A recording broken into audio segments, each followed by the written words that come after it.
Так, қайырлы күн достар. Бүгін мен сіздерге авторлыққа байланысты, авторлық құқықты бұзған жағдайда авторға қандай ескертулер келетінін жайында көрсетемін. Сол үшін мен творческий студияға өтемін. Творческий студияға өткеннен кейін авторские права деген бөлім бар. Сол жерге кірген кезде маған менің видеоларымды алған басқа каналдардың несі келіп тұр, уведомлениесі келіп тұр. Бұл жерде менің видеомды, 3 видеомды алған екен. 3 түрлі канал, бір-біріне қатысы жоқ. Менің видеомда түгелдей алғанда көшіре салған. Бұл жерде оны көреміз 90% және 100%-ға дейінгі сәйкестік бар. Енді 90%-да кішкене өзгерістер жасап салған екен. Но сонда да өзгеріс бар. Мен сіздерге айтатыным, 1 секундта үзіндіні қиып алатын болсаңыздар, ол авторға уведомление барады.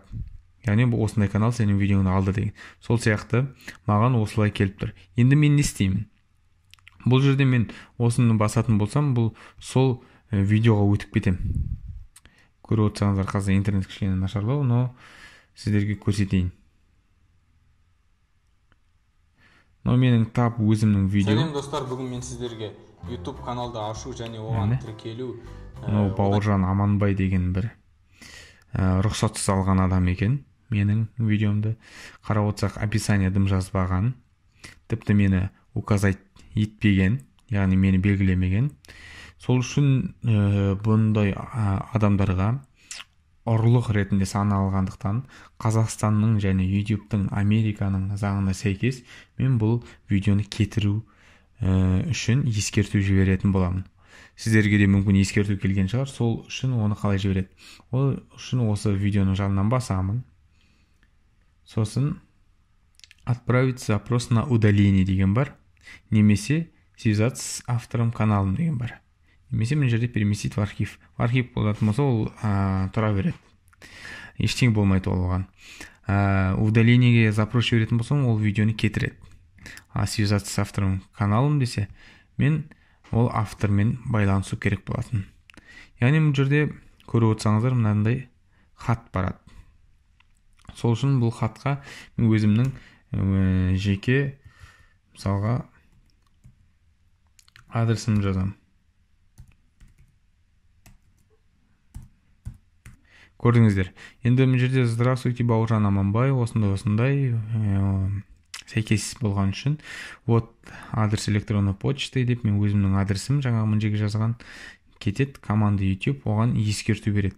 Міндетті түрде тез арада менімен байланысу керек. Яғни соған сәйкес іс-шара қолданылады. Сосын мен жіберем. Ол кісінің өзінің жеке почтасына барады. Так. Мына жерде сообщение деген бөлімде қарайтын болсақ, жаңағы менің жіберген запросым қаралып жатыр. Сондықтан ол маған хабарласқан күтемін. Немесе мен мына бір видеоны алған үшін кетіре де аламды. Түсінесіз бе? Отправить запрос на удаление. Көрдіңіз бе? Мына жерде мен правообладательмін. Барлығы сәйкес келіп тұр. Удалить сразу. Немесе удалить через 7 дней деген жаңағыдай шарттар тұр. Осыларды басамда мен отправить ете салам. Мынаның барлығын толтырамын. Сосын отправить ете салам, болды. Ол видеоны кетіреді. Сондықтан абай болыңыздар, біреудің контентін ұрламаңыздар. Ұрлаған жағдайда да оны авторды белгілеу керек екенін ұмытпаңыздар. Өйткені бұл авторлар менің аккаунтымды да, аты жөнімді де белгілемеген. Сондықтан ол ұрлыққа саналады. Барлықтарыңызға қайырлы күн. Ережені міндетті түрде сақтаңыздар. Видео ұрламаңыздар.